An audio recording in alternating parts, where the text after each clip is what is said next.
Hey there YouTube, welcome back to the Guitar Slinger Hockey channel.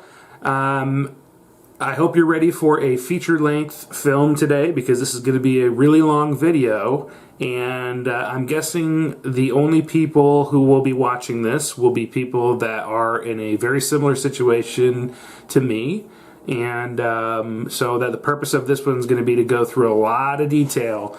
And so hopefully you guys will find it valuable and informative. And again, as the title of this video shows, I recently had my second total hip replacement, and I'm going to share with you guys in great detail the differences between what I experienced having between the two hip replacements and my journey back to hockey a second time. Again, I have a feeling there aren't a whole lot of videos on this topic, so I'm here to give it to you straight as I can, and hopefully this will clarify some questions that you guys have. And so with that, let's get started. So I'm going to follow the same structure that I did on the first video that I did, and if you haven't seen it, I recommend going to watch it. It is 45 minutes long, which is a long time, but I think that it'll lay some good groundwork and foundation for what I'm going to talk about in this video. So basically, what will happen is I'm going to explain to you the details of the first 3 months after surgery, and then we'll talk about going to a public session. I'll show some video footage of me skating my first public session, and then my first stick and puck session with putting on the full pads and going and shooting pucks, and then the first drop-in. Okay, disclosure. I didn't honestly know about how long the pandemic was going to last when I was pre-recording all this stuff back in the day. So my plans kind of changed. You will see me go to a public session and rent the rink, but we kind of had to do some non-traditional things to get some ice time. So you will see that later on in the video. And I will do some testing out of my hip, but just thought I'd mention that. By the time you guys see this published, I will have gone through the entire 6 months, and you know, we'll be skating, all that good stuff. Also, just kind of bear with me a little bit. I got some notes on the computer screen here that I'll be reading off that are kind of speaking to the details of the week-by-week progress on the hip replacement, and it'll also kind of speak to the details are going to be kind of tedious. I'm warning you of that up front just because I think that having gone through this twice now, there were some things that I missed the first time that may kind of give you a false impression of how you're really doing, good or bad, and so I thought it was helpful this time to take some pretty detailed notes as I was recovering.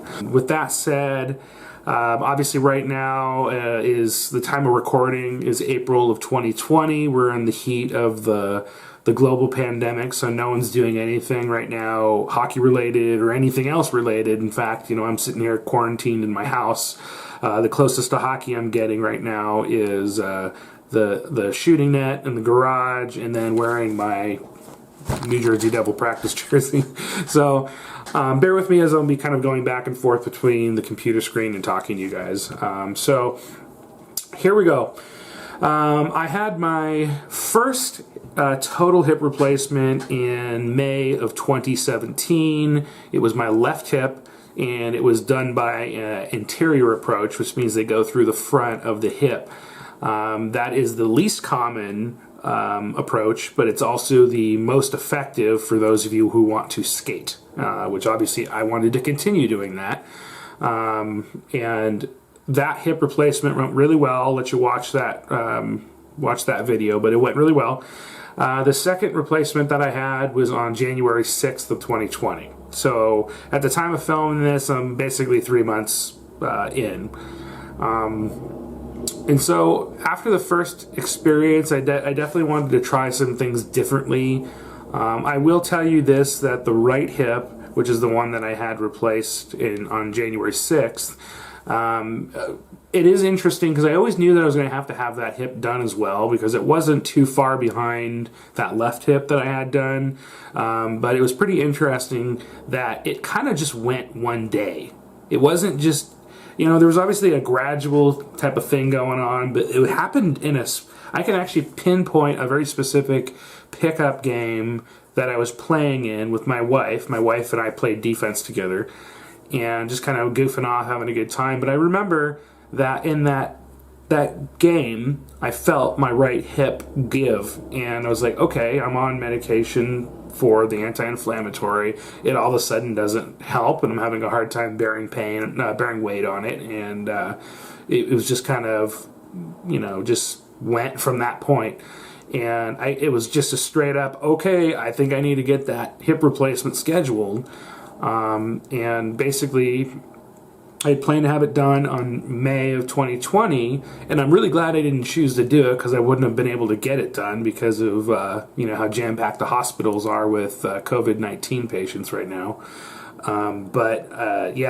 It's through a weird series of things that happened on August of 2019. I got in a car wreck, and it kind of accelerated my need to get a hip replacement. So I just scheduled it for January 6th, and I'm really glad I did.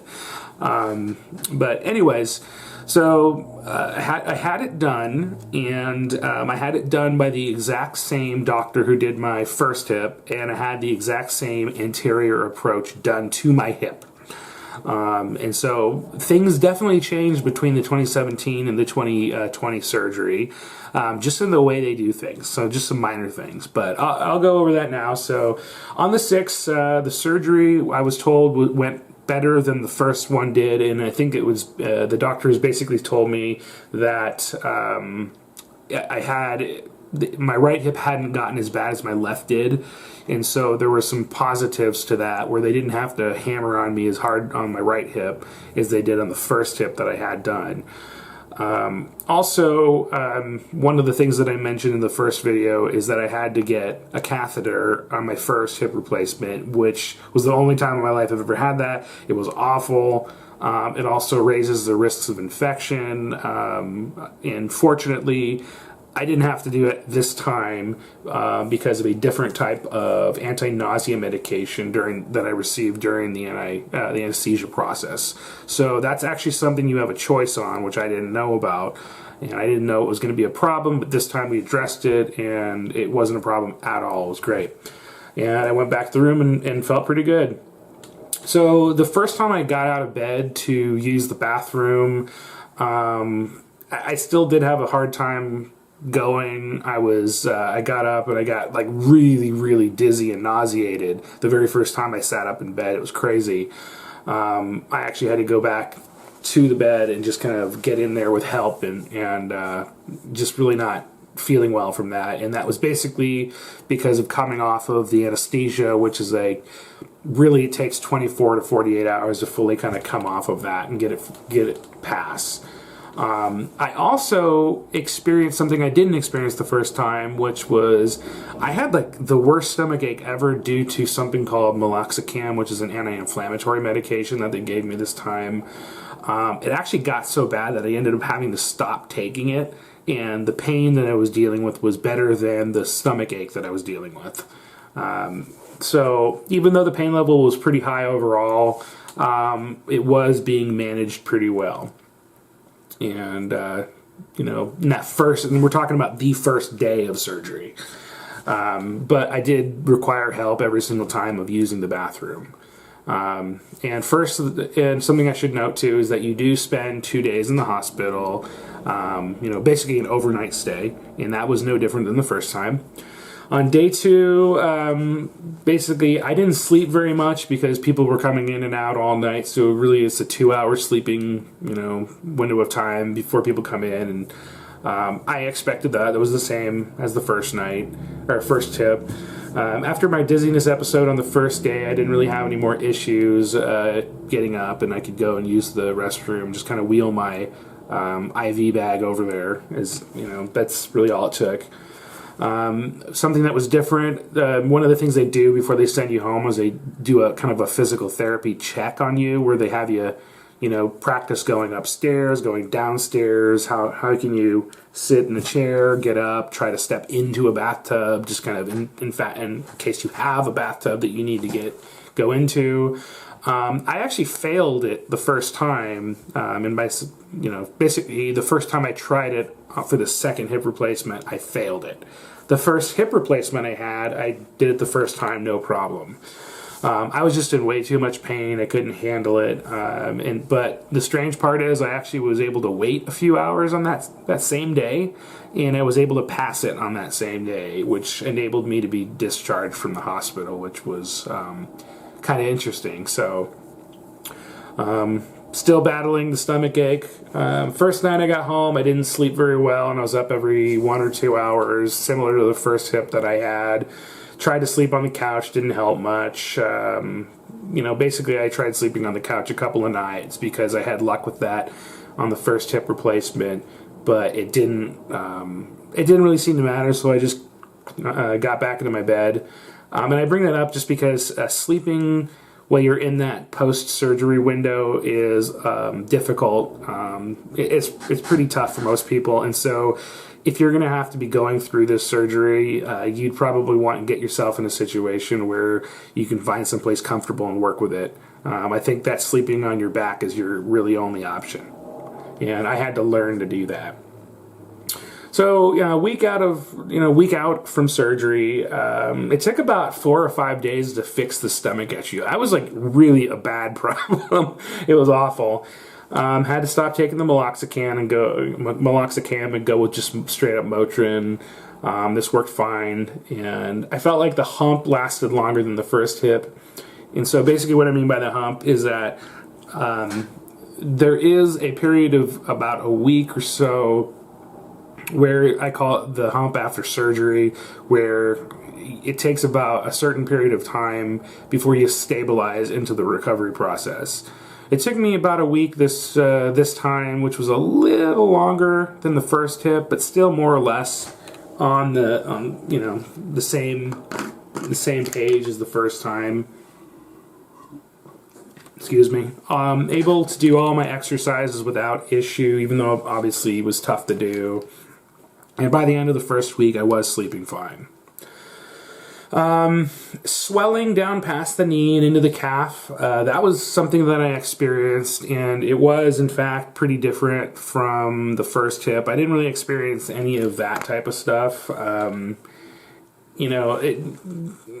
that big of a deal. It was something to be expected, but I didn't see it the first time, so it was a little different. Going up and down stairs, I have when I had my first hip done, I was living in an apartment. I just stayed in there. Since my wife and I bought a house, and it has 2 flights of stairs in it, and it was pretty challenging doing that. So I spent a lot of time just upstairs in my kind of hangout man cave room. But it was getting easier, and by the first week, and just using the walker around the house, and then the crutches when I got outside. You're gonna have to use a walking aid of some kind for a little while. I think I used it for like 2 to 3 weeks the first time, and by this point, just a week in, I was expected that was feeling pretty much similar on that with regard to that. And now we're getting into week 2. Had a post-op appointment. Everything was cool with that. Wound care. This was kind of interesting. This was like a difference from the first hip replacement. The wound care was different. Like for this particular time, they had like these dissolvable stitches under the skin, these special little steri strips holding things together, and what essentially looked like a kind of a rubberized maxi pad thing that went over the entirety of the scar. Was a little bit different than the first time. It was like a lot cleaner, waterproof for taking a shower, unlike the first time where it was like a complete, it was kind of bleeding through and it was kind of nasty. So it was a difference. This newer approach seemed to work a lot better. Got to remove that bandage after the first week, and it was looking great. Pain level was going down by the second week, reducing the hardcore pain meds. Pain is slightly different. It's kind of like a tight knot or ache feel, but manageable is what I wrote. yeah, I mean, it's all pain. It's just a little different. It's just, you know, it's just a little bit different. That's the best I can say. And the second week, exercise was a lot easier. Going up downstairs was still getting easier. Although I still had to go up. You know, the saying is up with the good, down with the bad. I still had to do that. I'm not just going to be traversing stairs like I normally would. Still having to use the walker around the house and crutches outside. Don't feel quite ready at the second week to get rid of the walking aid, but it was pretty close. And just kind of some random notes that I wrote here. Yeah, the quote-unquote the hump lasted a little longer than the first one. Pain was different, but about the same amount of same pain level, I'd say. They gave me different return to hockey precautions this time. So let me give you a little bit of clarity on this one. So the first hip replacement that I had in 2017, they said that I could go to a public skating session, just, you know, basically skating around in circles, you know, at the 6-week mark, and which is what I did. And I felt okay doing that. You'll see video in my first YouTube video I made of me doing that. This time they actually said no public skating, public sessions, or any skating of any kind until the 3-month mark, which is where I am at the time of the first recording segment of this video. I actually, having gone through that first hip, I would actually recommend doing that because the risks. So yeah, you can get out there and skate after that 6-week mark, but really the risks of you know, falling or something like that, they're just so much. You don't get any benefit for doing it at the 6-week mark. You can't really do any hockey anyways. You can't go and play hockey or anything like that until the 6-month mark, and so by waiting until the 3-month mark mitigates a lot of that risk that you might take on if you fall on your newly replaced hip. And to that end, I know a guy that had both of his hips replaced about a year before I had my first one replaced in 2017, and the current date right now is May of 2021. And basically I found out about a month or so ago that he started playing hockey only 2 weeks after his hip replacements. And he had them done both at the same time, which I don't even think you're supposed to do, by the way. You might look into that if you're considering it. But, you know, here it is however many years later, and he's actually messed up both of his hip replacements. And the doctors believe that it is because he didn't let the hips heal enough and the stems heal into the bones. So it's no joke. You're definitely going to want to wait before you skate. Because if you do that, you have a higher likelihood of dislocating and or messing something up. And then if you have to go back in for a follow-up surgery because you did that, like there's a high likelihood that you won't skate again, is what I found out this second time. So I'm going to go with the wait 3 months part recommendation, even though I did it 6 weeks the first hip. Let's see here. Doctor said second hip was actually worse than x-ray said. So one of the key things that I've noticed from these 2 hip replacements is that the MRI and x-rays just cannot tell you the true story of the condition of your hip better than you can tell it to a doctor. So if you feel like your hip is bad or you're not doing very well, you need to be the one that advocates for themselves and say, you know what, this is the way it feels like, get it, you know, get your hip done. One of the people, like the surgeon's assistants, came up and they read off my x-ray and they go, you know what, Chris, you still got some tread on the tires, meaning still I had cartilage on the bone. I'm like, the hell I do. It hurts. This is my quality of life sucks. Replace the hip. I'm not going to wait like I did on the first one. But yeah, sure enough, he goes in there. The surgeon goes in there during surgery and like, yeah, that thing was crap. Couldn't see the full picture on x-ray and MRI. Glad we did it when we did it. So one of the things that you'll notice before you have your hip replaced and even after it is that other parts of your body can hurt as a result of the hip. In my case, it was my right knee. Right knee pain was actually substantially worse this time than my previous hip replacement. No idea why, just was. Ends up it went away, no problem. Here I am at the 3-month mark, no pain at all. But it was more significant than the first one. Okay, so we're now getting into the 3rd week. So right knee pain is starting to go away at that point. In fact, it was gone by the week end of the 3rd week. Only using crutches if I'm going to be out walking around, not using the walker anymore at this point. Got to take off the rest of the steri strips from the wound. Walking upstairs I was finding was harder than going down, so going down was the improvement at this point. I'm still taking narcotics at this point, 3 weeks in, but I'm down to only taking it twice a day versus like every 4 hours. Lots of weight-bearing pain still, so I'm still having that pain that you're probably experiencing if you're watching this video. Still having that, but that was similar to the first one. One of the things that was pretty impressive about the 3-week mark that was consistent between both hip replacements was that this was the time I could put my own sock on. So good news for me and better news for my wife is that I didn't require any assistance putting on a sock. You know, that said, probably couldn't put on a compression sock because of how tight they are, but anyways, got my own socks on and my flexibility was getting better.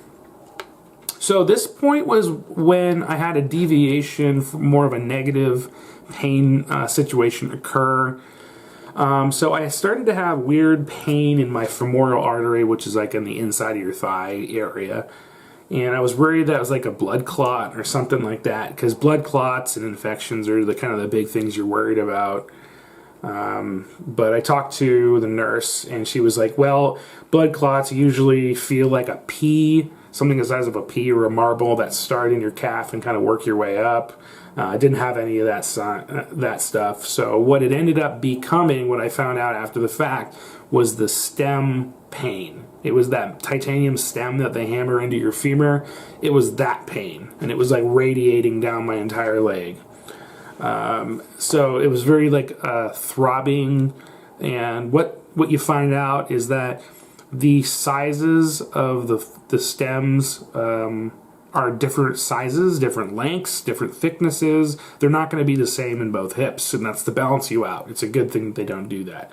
I didn't know that, but that's what it was. Getting into week 4, now we're a month in. Sleeping's okay, but I can still feel discomfort sleeping on my right side, the hip replacement side. Going downstairs, like the stairs going up and down was like still like something that kind of lingered. It was like more challenging than I thought it would be at this point. But going up and downstairs 1 foot at a time, up with the good, down with the bad. And still a thing that I had to do, 4-week mark. Finally ditched the need to have crutches at the 4-week mark. I was having lower pain, like in my lower right back. I was having pain. I guess I could have mentioned that earlier with the knee pain. Right knee, right back side was bugging me. Still wasn't going away. It's like finished taking any narcotics, prescription narcotics. I didn't have to take any after the 4-week mark.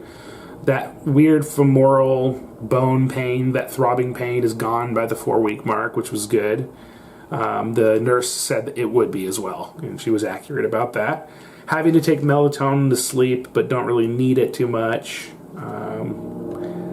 See, hip is still clicking, but maybe a bit. So one of the things you notice is that your hip will click. Like at times. It's not really very noticeable, or you wouldn't notice it if you're skating, that kind of thing.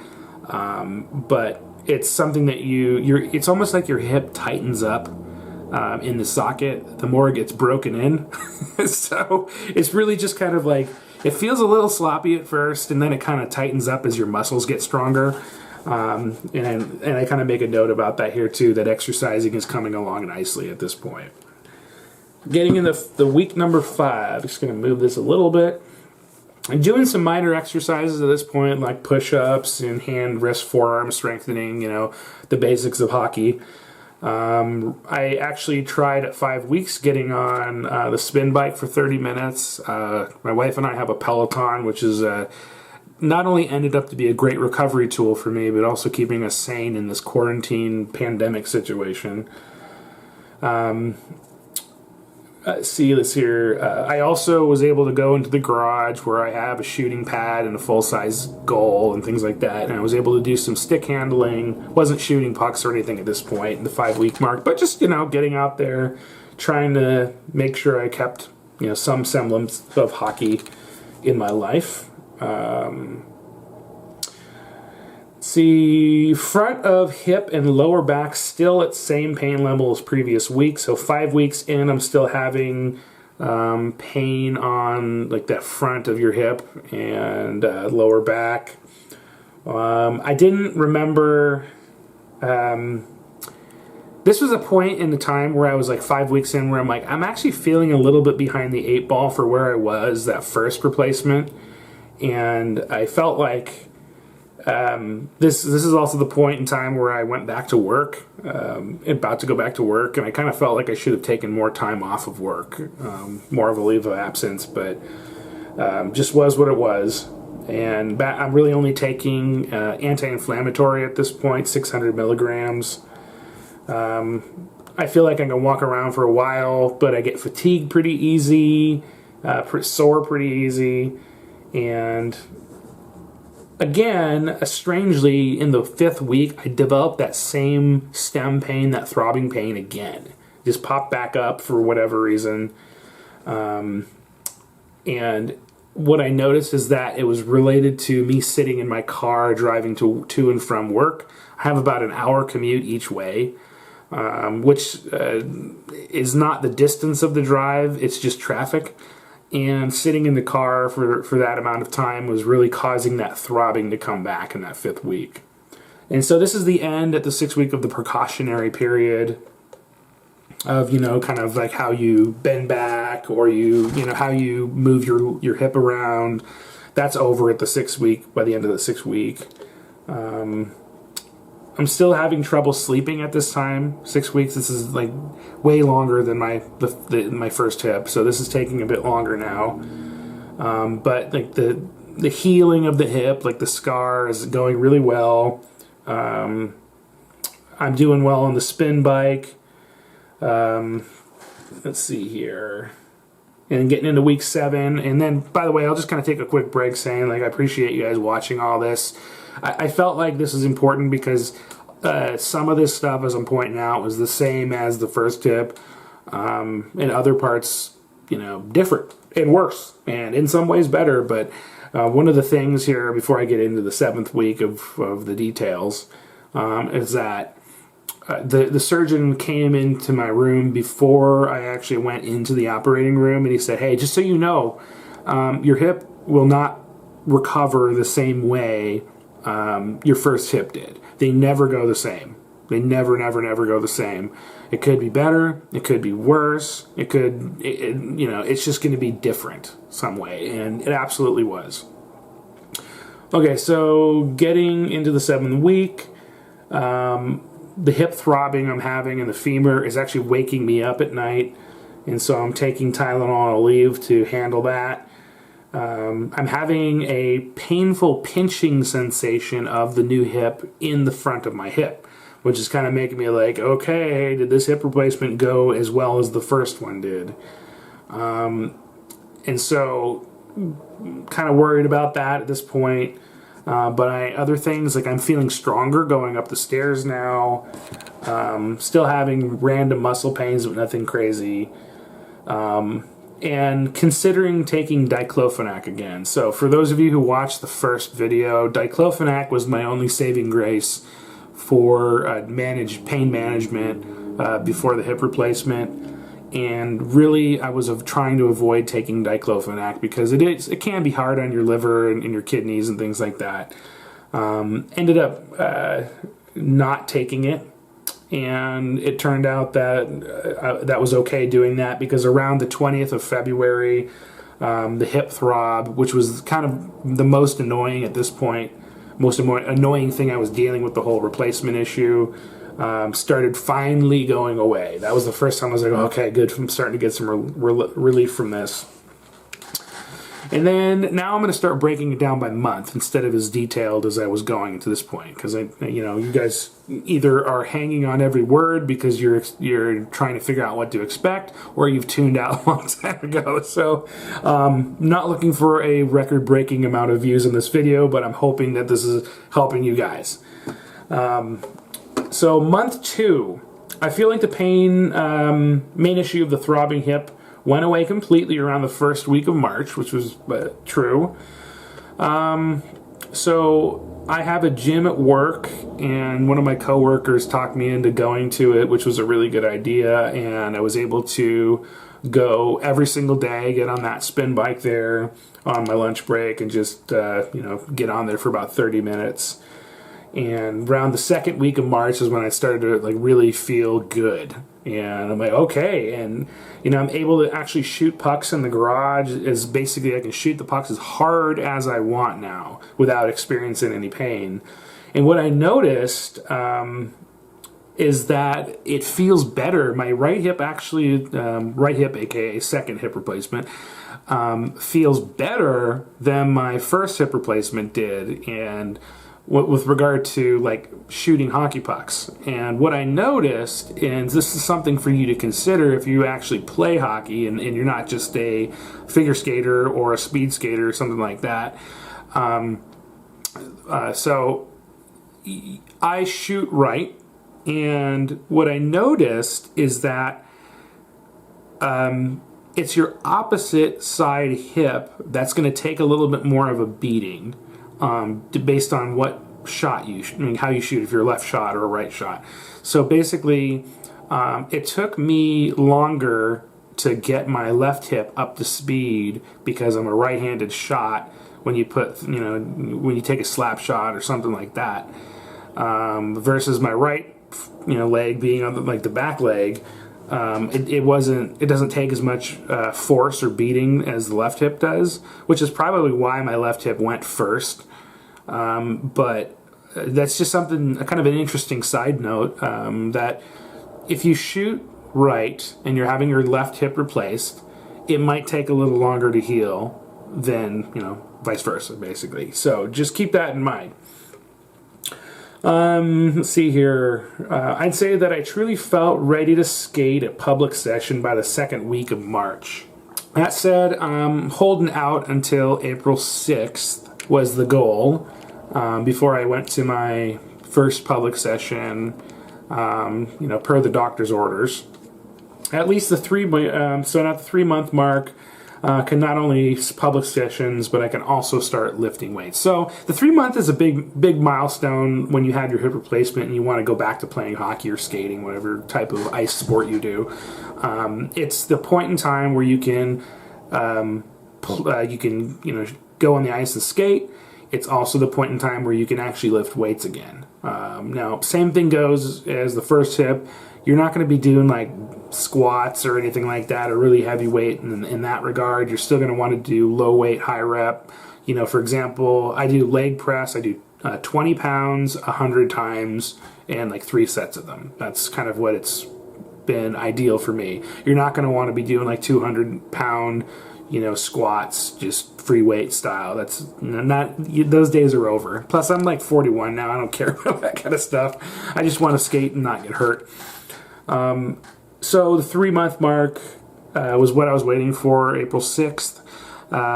Current date is April 27th. So obviously the monkey wrench at this point has come into play, and that is the coronavirus. And so basically, at that point, we're all just pretty much stuck in quarantine, as I already mentioned. But I am still taking some notes here that maybe were helpful for you here. So I'll just kind of rattle some of these off about the 3rd month. So I honestly did feel at this point now, by April 6th, I actually felt like the hip, my second hip, went a lot better than my first hip did on the recovery. And actually, the right hip feels better overall, even though it's not fully recovered, than my left hip does. I've been riding the Peloton about 3 or 4 times a week and feeling a lot better on that. I feel like I'm ready to get back on the ice now. If I could, I'd be skating every day if the rinks were open right now. I think that's it for right now on the first 3 months. So I think just kind of summarize. First things first. Get the anterior approach if you want to continue skating or playing hockey. The first hip didn't go as well as the second hip.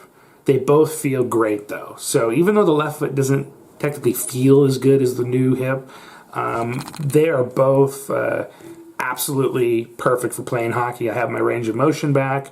I would say that even though I'm 41 now, it probably makes my hips feel like I'm in my late 20s again, maybe early 30s. So I feel like I have that type of mobility. I don't really notice them. I can go on walks. I could jog if I wanted to, even though you're not supposed to. I haven't had any weird things going on. I've been feeling great. So I'm ready to go back and play hockey as soon as the rinks open up again. Anyway, so at this point in the video, again, I'm recommending you have the anterior approach for your replacement. I would have the expectation if you have to have 2 hips replaced eventually, do not have them done at the same time. I think that some surgeons will just automatically recommend that. The reason is because what I've heard is they have to kind of move you around when they're doing the whole replacement. And when that first hip that they put in during the surgery, they'll put that in, it'll go fine. Then they'll kind of move you around to get that next hip in. But while they're doing that, the first one that they did kind of moves a little bit in the socket, and maybe it isn't super even when it's done, and so it's kind of hit and miss. So I think they kind of discourage you from doing that now, and I would recommend holding off. Make sure you get one done, it gets it healed, then you can go in and get your next hip done. That's what I would recommend. And then your expectations, I would probably avoid skating until 3 months in, just to be on the safe side, to mitigate your risk of dislocation. And then also have it in your mind that the replacements will go differently. They're not going to feel exactly the same, and I think I was a good baseline for that because the exact same surgeon did both hip replacements, and I'm very satisfied with the job that he did, and I'm very satisfied that he knows the sport of hockey because he is the team surgeon for a local hockey team in my area, and he also played hockey in Chicago when he was a kid as well. So he understands what we're doing and why we're doing it, and that was valuable to me. At this point, I'm just going to cut over to my first public session, and we'll take it from there. And thanks for watching. Okay, so no public session. As I kind of mentioned earlier, I was kind of banking on the fact that we'd be able to have ice time, but, pandemic. So what I chose to do is break out the rollerblades and do that as much as I could until we could get some ice time. So here's how that went. Okay, doing my first rollerblade distance ride with my crummy new rollerblades that are helping. Riding the Cedar River Trail. And this is going to be my first 30-minute skate since the hip replacement. Got to get out of the way a little, but feeling pretty good. Just tired and a little sore, but that's also because I'm just old. But otherwise, it's feeling good. Good to have some exercise that's good for my entire body for a change, instead of just a spin bike. And it's a really pretty scenery. So I'm happy. Keep doing this and see if I can get back out on the ice in about a week on July 18th. Fingers crossed. Okay, so here's a bit of a ridiculous photo of me. As I was just mentioning, July 18th came, and unfortunately, rinks were still not open. However, we could book an entire rink to ourselves if we had 5 people or less, and we didn't actually play hockey. We just kind of skated around and kept in socially distanced, if you will. So we pulled some money and did that. One of the stipulations was you had to show up to the rink dressed. So this is why this is ridiculous, me just showing up, driving half my gear on. Although at the time of heading to the rink, we didn't have to wear masks on the ice. That would change. Our governor would require us to wear masks while on the ice playing at all times, and that's still a thing currently as of recording this in May of 2021. So now I'll roll in some footage of my first time stepping foot on the ice and taking my first lap with the new hip. Okay, here we are. It's July 18th of 2020 in the midst of the global pandemic, and so hockey is impossible to get a hold of, so we are renting the entire rink to ourselves so we can't catch the Rona. And this is going to be the first time I've skated since I had my hip replaced on January 6th. So our friend feels the same way we did. So anyways, I'm going to take a quick lap here to see how I feel and come back and talk about it. All right, here we go.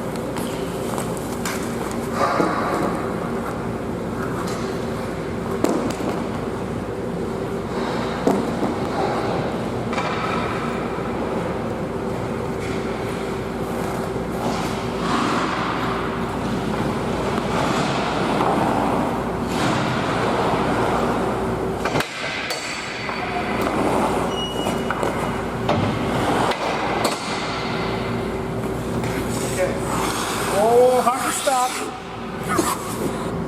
Okay, so balance is terrible, but it feels easier than rollerblading, but no pain. So that's a good start for everything. So I guess we'll just see how it goes.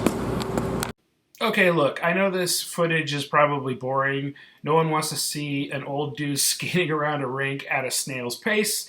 But hey, I think the main takeaway that you should keep in mind is that I am skating for the first time after a second total hip replacement, and I'm not having any pain. And so that is what your expectation should be. Sure, it's true that you might have to preload with some Motrin or ibuprofen of some kind, but that's pretty tame, because if you're actually at the point where you need a hip replacement, you've probably been taking prescription strength anti-inflammatories, so you're not miserable. So anyways, that is the main takeaway, is that I'm doing this without pain, and I'm comfortable saying that you should be able to have that same expectation, especially if you have the anterior approach hip replacement.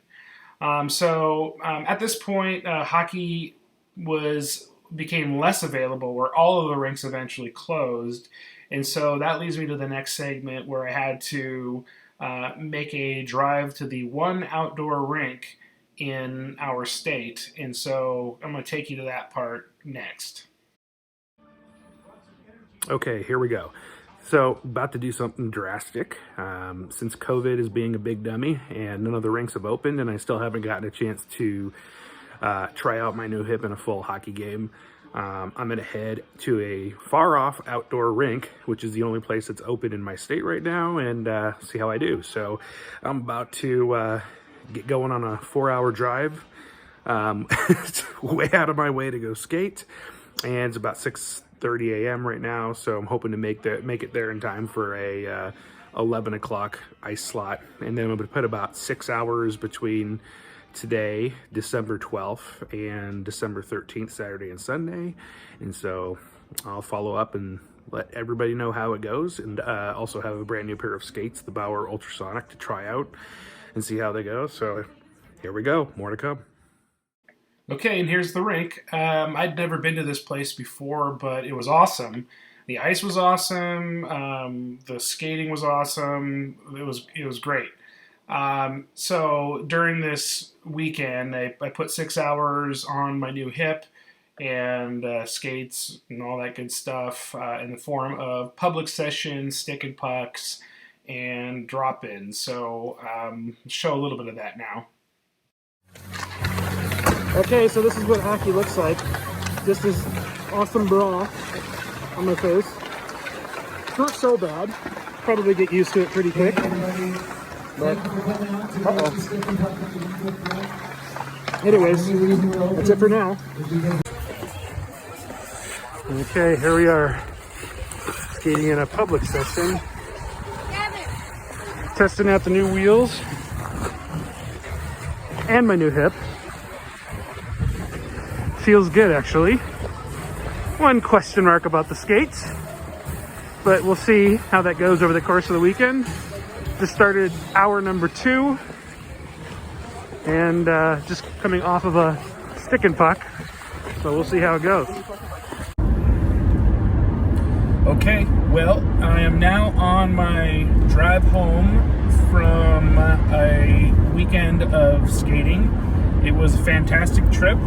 I actually planned on getting about 6 hours of ice time. However, in listening to my body, I actually did 5 hours of ice time. I think if I had done more than that, that would have been a mistake, because I could kind of tell that my body is still, getting used to being on the ice, since it's been so hard to get ice time in 2020. So, but anyways, so just to kind of recap what I did, first day I spent time doing a stick and puck, and that was about an hour and a half, and then spent a bunch of time doing a public session, just kind of skating around, feeling everything out, and then this morning got up and did my first drop-in, which was, I wish I could have filmed some of this, but unfortunately, I'm the only one out here. My wife and daughter didn't come with me, so is what it is. But anyways, it was supposed to be kind of an intermediate level drop-in. It turned out to be quite a bit faster because there were some 18U teams that were playing before that, and they all decided to stay, so it was definitely a faster skate than I was ready for or expecting, but I was pleased that I felt really good. In fact, one of the things that I kind of wasn't thinking about this. I was spending a lot of time focusing on a new pair of skates that I have and a hot spot on the left toe cap of the skates. But when I stopped thinking about it, I was kind of realizing that I'm not thinking at all about my new hip replacement or either of my hip replacements.